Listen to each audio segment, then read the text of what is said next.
ओम नमः शिवाय। कल्पना कीजिए, आपने अपने जीवन में सब कुछ हासिल कर लिया। धर्म, अर्थ, काम, मोक्ष, चारों चीज़ें आपको हासिल हो गई। सम्मान भी मिल गया। लेकिन भीतर वो अंदर एक खालीपन-सा रह गया। अब ऐसा क्यों हुआ? इस चीज़ को हम समझ सकते हैं श्रीमद् भागवत की एक कथा से, जो नारद जी और महर्षि व्यास के बीच में हुई है। ये बहुत सुंदर प्रसंग है और मैं समझती हूँ कि श्रीमद् भागवत अपने आप में एक संपूर्ण ज्ञान है, जो मानव जीवन के लिए बहुत-बहुत ज़रूरी है। वेद व्यास जी की कथा के साथ क्या हुआ? इस वीडियो में हम इसी बात पे बात करने वाले हैं। बहुत इम्पोर्टेंट टॉपिक है ये। आज की ज़िंदगी से जुड़ा हुआ भी है, तो मैं आज की ज़िंदगी से रिलेट करके भी इसको थोड़ा समझाऊँगी आपको। तो इस कॉन्टेक्स्ट को समझते हैं कि महर्षि वेद व्यास जी कौन थे? तो महर्षि वेद व्यास जी वो थे, जिन्होंने चारों वेदों का निर्माण किया, महाभारत का निर्माण किया, सारे पुराणों का निर्माण किया। मतलब सबसे ज़्यादा ज्ञानी महर्षि जो थे, वो महर्षि वेद व्यास थे। उनका नाम ही वेद व्यास रखा गया क्योंकि उन्होंने सबसे पहले वेदों की रचना करी थी। अब इतना सब कुछ करने के बावजूद भी अगर आज के ज़माने का कोई बंदा होता तो शायद वो इन्फ्लुएंसर हो गया होता और पता नहीं उसका मान-सम्मान कौन-सी चोटी पे बैठा होता और वो कौन-सी हिमालय की चोटी पे चढ़ के बैठा होता और सोच रहा होता कि वाह! मैंने क्या कर दिया जीवन में। पर वेद व्यास जी के साथ ऐसा नहीं था। वो काफ़ी दुखी थे, परेशान थे। इतना सब करने के बाद, इतना सब अचीव करने के बाद भी वो परेशान थे, तो सोचिए उनकी क्या स्थिति होगी। अब यहीं से शुरू होता है जो नारद और व्यास जी के बीच संवाद है। समस्या क्या थी यहाँ पर? वेद व्यास जी को ये समझ नहीं आ रहा था कि इतना सब कुछ हो गया, मुझे सब कुछ मिल गया, मैंने सब कुछ रचना भी कर दी, फिर भी मैं खुश क्यों नहीं हूँ? मैं शांत क्यों नहीं महसूस कर रहा? तो नारद जी ने उन्हें समझाया कि जब उन्होंने इन पुराणों की, महापुराणों की रचना करी, वेदों की रचना करी, महाभारत की रचना करी, तो उसमें वो हर उस चीज़ को उन्होंने इन्वॉल्व किया, जो धर्म, अर्थ, काम और मोक्ष चारों चीज़ों को लेकर के चल रही थी। लेकिन उसमें वो एक बहुत इम्पोर्टेंट चीज़ मिस कर रहे थे। इन सारी चीज़ों में उन्होंने कहीं पर भी भगवान की भक्ति का उल्लेख नहीं किया था। भगवान की पूर्णता का उल्लेख नहीं किया था। उन्होंने सारी चीज़ें बताई थी कि धर्म कैसे करना है, कामनाएँ कैसे पूरी करनी हैं, अर्थ कैसे कमाना है और मोक्ष कैसे प्राप्त किया जाता है, पर भगवान की भक्ति का कहीं भी नाम नहीं था। उनके गुणगान नहीं थे। ऐसी भक्ति नहीं थी, ऐसे भाव ही नहीं थे जो आत्मा को छू जाए और सही भी लगे। तो इसका इनडायरेक्ट शब्द हमारे लोगों के लिए ये है, आजकल के जीवन के लिए, कि जीवन में अगर हम सब कुछ भी पालेंगे ना, सब कुछ मतलब जो धनाढ्यता हम देख सकते हैं इस धरती पर, वो सारी अबंडेंस भी अगर हम पालेंगे, तो भी मन में वो खुशी नहीं होगी।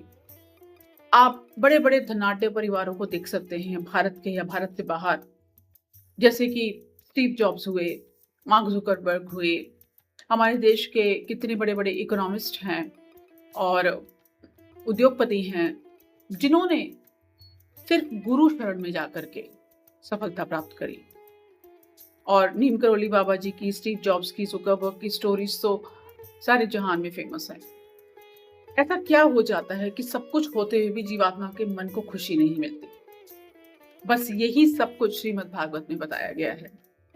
और नारद जी ने व्यास जी को ये एहसास कराया कि यही एक चीज़ है जिसे आप ढूँढ रहे हैं और आप मिस कर रहे हैं, जिसकी वज़ह से आपको वो संतुष्टि और वो खुशी नहीं मिल रही है, जबकि आपने इतना महान कार्य किया है।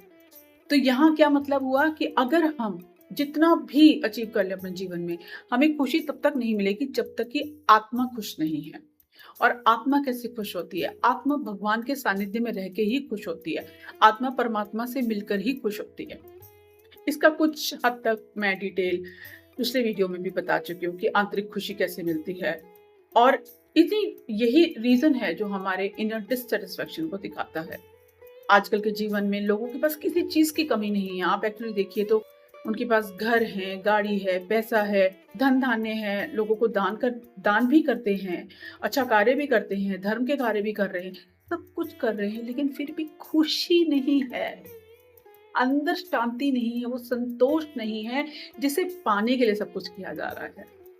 और वो एक चीज ही मिसिंग है, वो है योग। आत्मा का परमात्मा से योग, आत्मा का परमात्मा को जानना, आत्मा का परमात्मा की एनर्जी में लीन हो जाना, वो मिसिंग है। और वो ही वेद व्यास जी की कहानी में भी मिसिंग था। तो नारद जी जो आत्म तत्व का स्वरूप है, उन्होंने आकर के उन्हें ये एहसास कराया वेद व्यास जी को, जो एक मानव शरीर है, कि आप ये मिस कर रहे हैं। हम बड़े बड़े लोगों की कहानियां तो सुनते हैं, लेकिन हम ये चीज भूल जाते हैं कि बड़े लोग भी जो होते हैं ना, फेमस लोग होते हैं, वो पब्लिकली कभी अपने सक्सेस सीक्रेट शेयर नहीं करते हैं।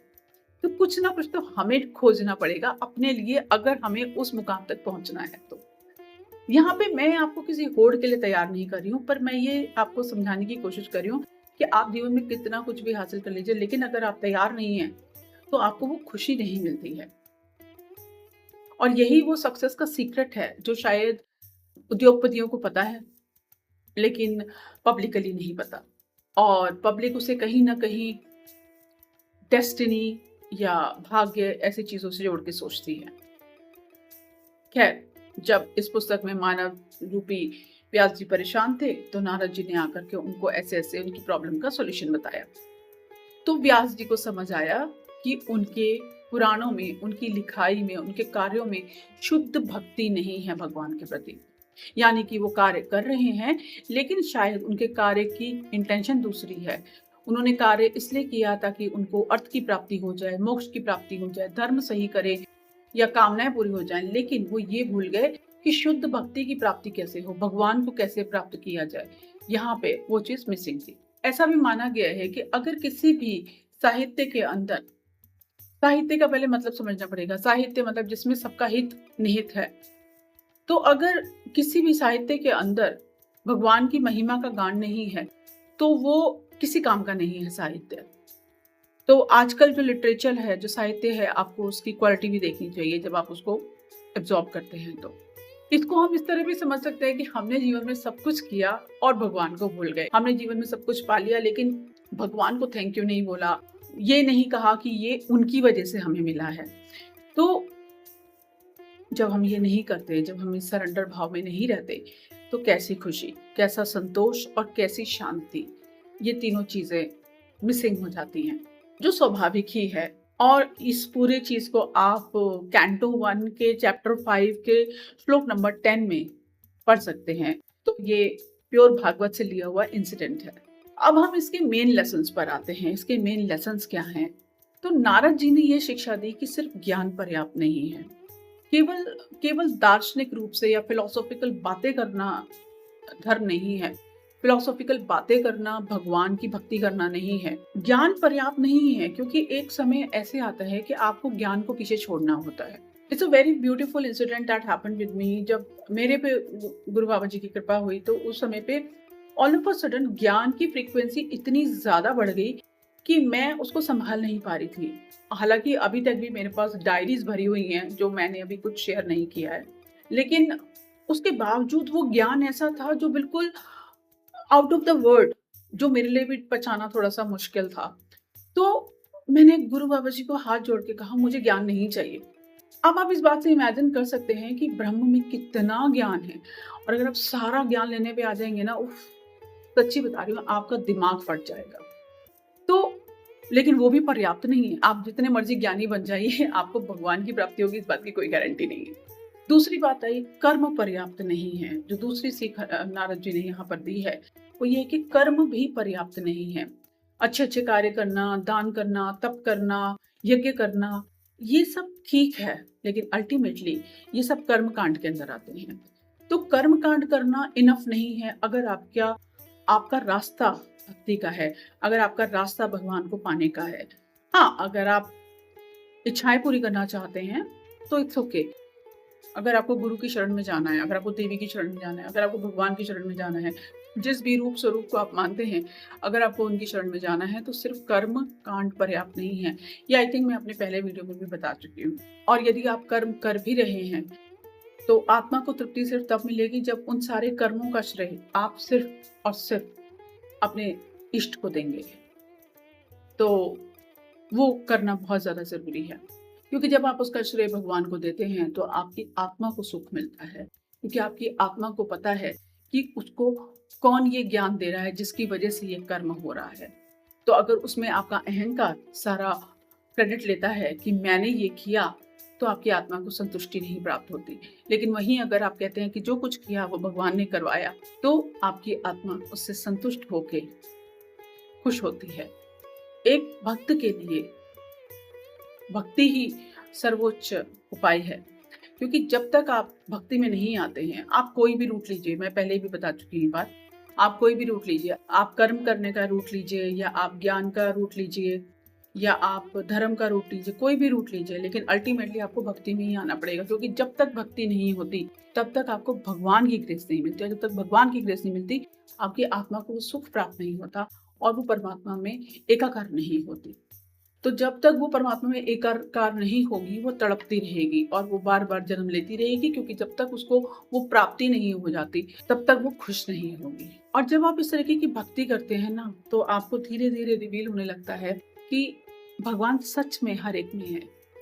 एक ऐसा समय आता है कि भगवान आपको दिखाने लगते हैं, प्रकृति आपको संदेश देती है कि देखो इस व्यक्ति में, इस रूप में भगवान तुम्हारी मदद कर रहे हैं, इस सिचुएशन में, इस रूप में भगवान तुम्हारी मदद कर रहे हैं। कभी कभी भगवान किसी ऐसे व्यक्ति को आपके सामने लाके खड़ा कर देते हैं जिसका आपके जीवन में उस समय कोई रोल नहीं होता, लेकिन वो व्यक्ति आपके जीवन में सिर्फ उसी समय के लिए आता है और आपको उस प्रॉब्लम से बाहर निकाल के चला जाता है। ऐसी सिचुएशन अगर आपके जीवन में अराइज होती है, तो आप समझ सकते हैं कि वो सिचुएशन आपके जीवन में उस पर्टिकुलर व्यक्ति द्वारा भगवान के रूप में ही आई थी, और वो आपके जीवन से उस परेशानी को दूर करने के लिए उस रूप में आए थे।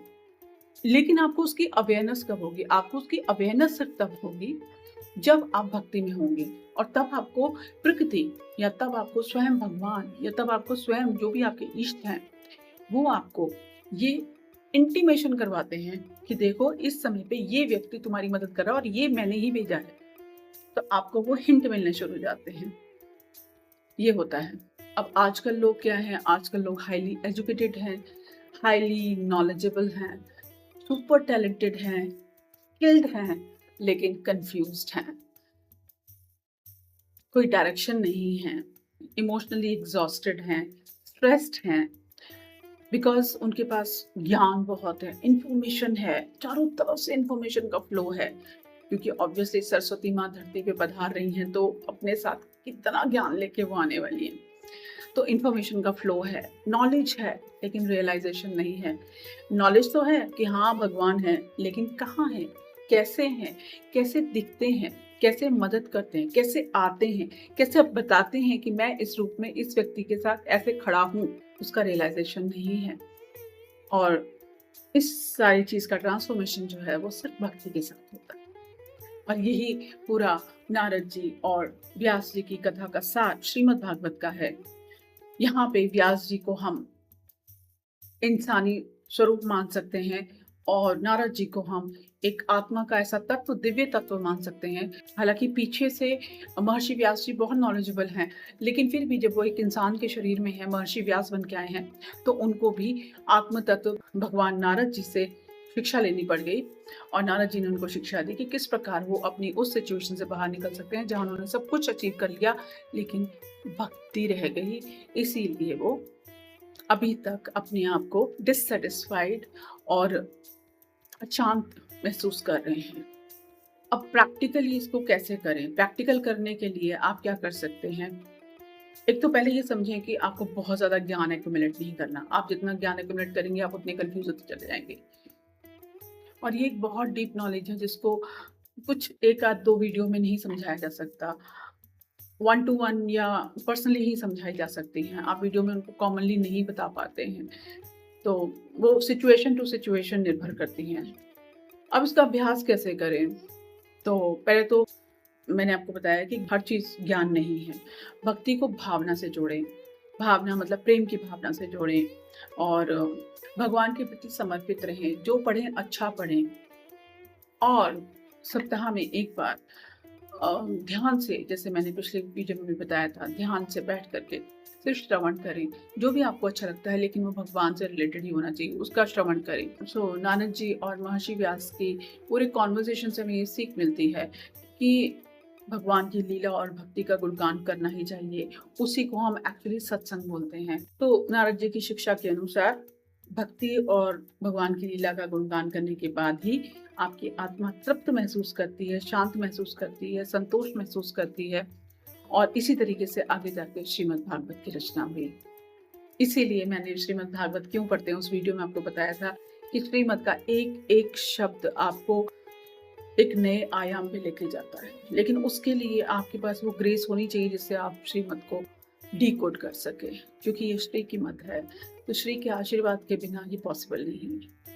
I hope you like this series. अगले वीडियो में हम जानेंगे कि परीक्षित जी कौन है और उनका मानवता से क्या रिश्ता है और हम परीक्षित जी की जिंदगी को कैसे जीते हैं, उनका हमारे जीवन पे क्या प्रभाव है और किस तरीके से उन्होंने मृत्यु के साथ आमना सामना किया और उनको श्राप क्यों मिला मृत्यु का। तो बड़ा इंटरेस्टिंग और रोचक वो है और हमारे जीवन से बहुत रिलेटेड है। तो बने रहिए उन वीडियो के साथ। ओम नमः शिवाय।